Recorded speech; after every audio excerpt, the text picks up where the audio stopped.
lovely and darling viewers, it's Jen here at Check Her Joy. This time I'm reviewing The Best Man by Richard Peck. This is a children's J-fiction novel, so like elementary school aged up. I listened to the audiobook for this, which is narrated by Michael Crouch. This is a coming-of-age story about Archer and the time between his first wedding, when he is 6, and the second wedding he is a part of when he is in 6th grade. So the first wedding, he kind of has no say in this. He is forced into an outfit that doesn't quite fit. It looks ridiculous. He doesn't really know these people. He is not into this wedding at all. He'd much rather be off playing with his dad in the garage and playing video games or building models. Not into this. And worse, he ends up splitting his pants because they didn't have a proper fitting for them, and he's the ring bearer, so he has to walk down the aisle with his butt showing, and he's absolutely embarrassed by this. But he does make a new best friend in Lynette, who has just moved to town. She is related to the bride, I think. Anyway, she actually does know these people. And Lynette stands up for him, and the two of them become best friends, immediately. So it's a bit weird for Archer because at 6, he doesn't have any other friends of the opposite gender. That's not common.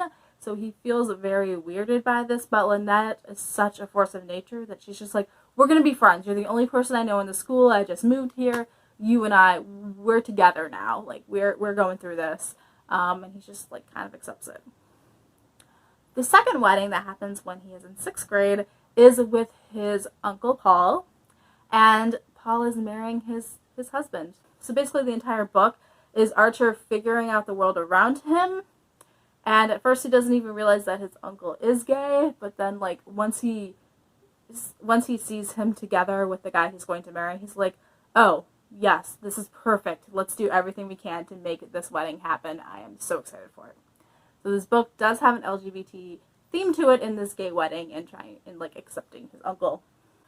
So we do follow Archer through these 6 years of his life, 1st to 6th grade, 5-6 years. And he does a lot of growing up. Archer is trying to figure out the world around him as he's growing up. And he always kind of feels, and he has this weird mix of feeling like he knows more than adults give him credit for, but also he doesn't always feel like he knows as much as everybody else around him. He's in the dark about a lot of things.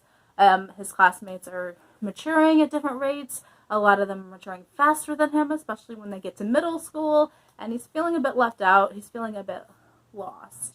So we also have Archer trying to figure out who he is and how he sees the world and interprets it. There are a ton of really funny scenes in this. I mean, it's a children's book. It's got hysterical moments. It's got some touching moments. It's got some great moments of amazing friendship. I also really liked Archer having these 3 male influences. Becomes 4 later in the book, but these guys that he looks up to and that he wants to be like. And so the first one is his grandfather, who was an architect, and he actually designed a lot of the buildings in the town that they live in, and it's kind of a small town. So he designed a lot of those buildings. He designed the school that they go to. And so Archer's always in awe of his grandfather knows everything about the town. His grandfather takes a lot of pride in his work. He gets upset when people make modifications and change the siding or makes additions to the buildings that he designed in the first place. He's like, it was perfect. Why would you do that? So I love the grandfather. We also have his dad, who is basically a kid at heart still. He loves playing with Archer, and they build Lego models that take up the entire garage, or sit and play video games together, or just sit and talk. And having a male influence that will meet you at your level and hang out with you is so cool. So I really like the dad. And then we have Uncle Paul, who is the cool uncle, the one who they live in Illinois, and his dad works at Wrigley's Field, so he has the inside scoop to everything baseball and Chicago in general and what is hip and cool in the city. Also, this is a guy who just embraces his fashion sense and just always looks amazing and always seems to know what to do in a situation. So in 1st grade, Archer gets picked on by the school bully, and the uncle is the one who comes up with the solution of how to fix this problem so it does not happen again, which I just loved how in touch he was with that. And then the fourth male influence that Archer has later on in the book is his 5th grade student teacher. So Mr. Lloyd comes in. He is the only male teacher in this entire school. Archer has never had a male teacher before. And this guy comes in. He is in full military garb the first day he shows up because he comes directly from his National Guard posting to the school. And so the school freaks out. There's a miscommunication in the fact that he's coming and that he works for the National Guard. So they just see somebody coming to the school in military garb, and the security officer is out of commission that day. So he just comes to the school office, and the secretary freaks out and calls the police.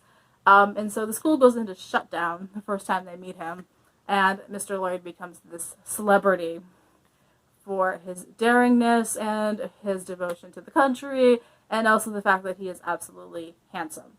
So all the women in town are just obsessed with him. And he ends up becoming this really amazing teacher. They have a sub this year because their normal teacher had a baby, and the sub doesn't really know education that well. Like, she has a teaching certificate, but she's never worked with 5th graders before, so she's kind of lost.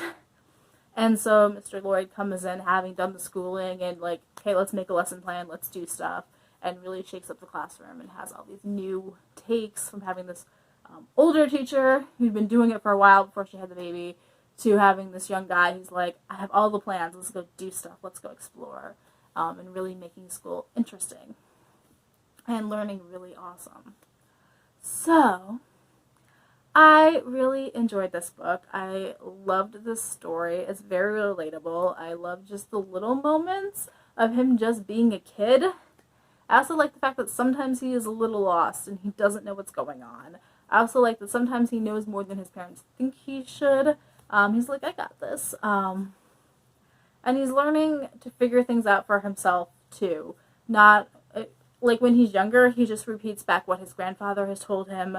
When he's in situations, he'll like repeat something his dad said as advice from himself, when really it's like his dad's advice in a different situation. To when he is like older in 6th grade, then he is making his own decisions and coming up with his own advice and like actually advising his uncle for one thing, like, hey, you really like this guy. It's really obvious and it may be scary, but like, you are totally perfect for each other. So I love that changing role. I also love just seeing the contrast between these two weddings, the one he doesn't want to do anything in, and the one where he's like, let's take charge, I got these two together, yes, I am the best man. I am so excited and so happy for this. So I had a lot of fun listening to this, and enjoying Archer's story and growing up, and I think it's amazing. I was going back and forth on the story about whether or not it was a 4 or 5 stars, so it's somewhere in there. It's definitely enjoyable. I definitely recommend it. I think I ended up leaning towards the 4-star rating, but it's definitely amazing. I definitely really liked it. So let me know in the comments below if you have read The Best Man, if you've read any other Richard Peck's other books. Do you recommend any of them? Any other LGBT stories for children? Or just what do you think I should be reading in general? Yeah. So peace out. I love you guys and keep reading. Bye.